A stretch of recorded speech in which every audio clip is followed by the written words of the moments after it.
There's something in my neighborhood. I'm a 16-year-old dude, and this happened a few weeks ago. I'm fairly chill, and I just live with my grandfather on the east side of Kentucky, barely above the Tennessee line. I'm a big guy, and typically I don't do anything particularly bad. I don't smoke, I don't do dip, I don't even drink. To be clear, my grandfather is 76 and has just about beaten some type of leukemia. I'm a welding nerd also. It's the thing I enjoy most at school. Sometimes when I can't sleep, or I wake up in the middle of the night, I put on some clothes and go outside to my shed. My shed is really a spare 2-car garage with metal working equipment inside.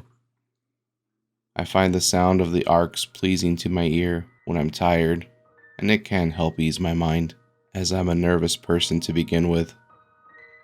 Now, if you're not familiar with eastern Kentucky, it's like a bowl.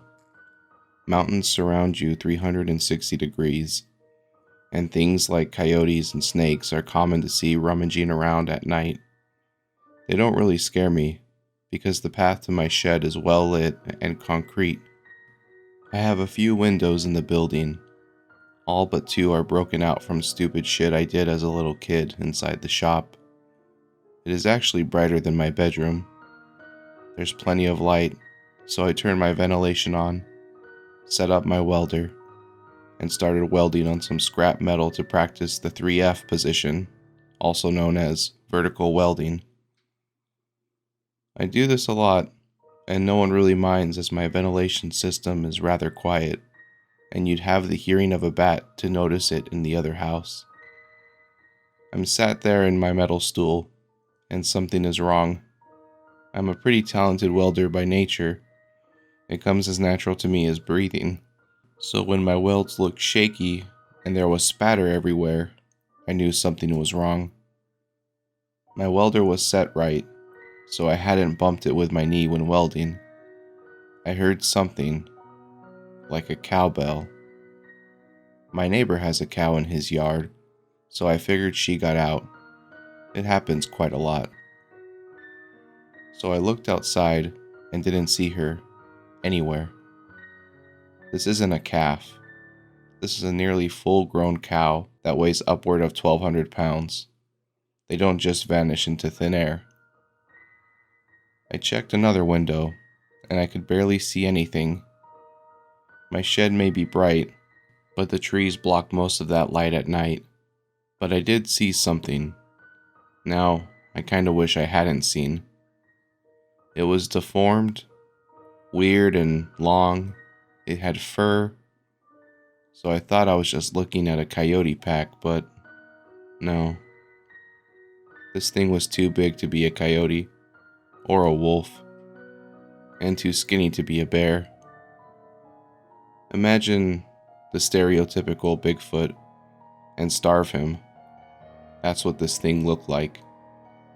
Somehow it was more greasy and horrible than when I first thought. I turned my welder off and then ran back into my house. I grabbed a flare gun and headed back outside. Looking back on this, I really don't know why I didn't grab my grandfather's rifle. I have a hunting permit, and this thing is on my property.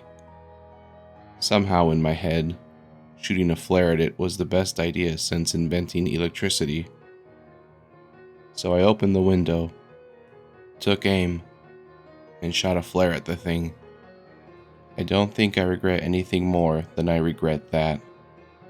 It looked up, and its face was horrifying. Like a bulldog, its face was scrunched up and small, protruding out just enough to notice. And to make it all worse, it was on a big round head. It looked at me, howled a screech, and ran. I guess the flare was as scary to it as it was to me. I found out that my neighbor's cow had had the bell stolen off of it and had been scratched deeply in the neck, back, and at the legs. I told everyone about what I saw, And what worries me now is that another neighbor of mine claims to have seen it too. It took a chicken of his.